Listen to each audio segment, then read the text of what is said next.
One TV Patrol. Senator Amy Marcos gikasubo ang negatibong dungog sa probinsya sa Miagi.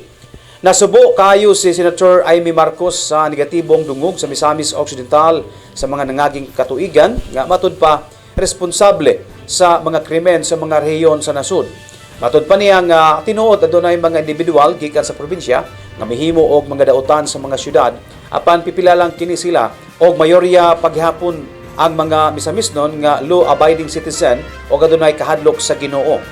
Apan angay masayran sa tanan matud pa ni Senator Amy Marcos nga ang mga krimen nga nahitabo sa Metro Manila buhat kini sa mga notorious nga grupo nga taga Manila mismo.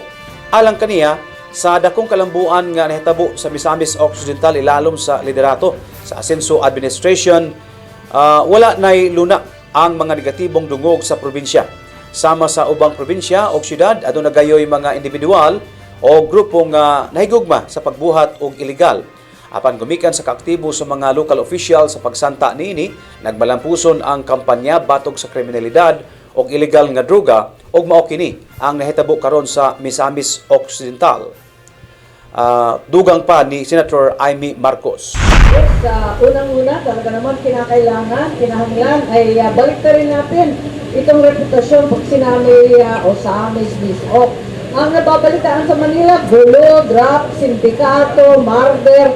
Huwag na lang gayon, tapos na yon.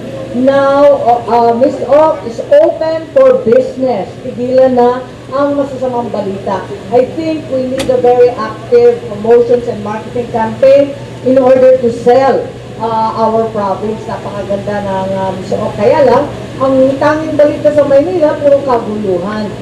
Kung sa bagay, hindi lang naman dito sa Osamis Orqueta, pati kahit Tanggo, ganyan din naman yata sa Davao. Sa Manila, akala nila yung Mindanao magulo. Hindi nila alam, mas maraming kawatan, hold-upper, akyat bahay sa Manila. Sa totoo lang. One TV Patrol.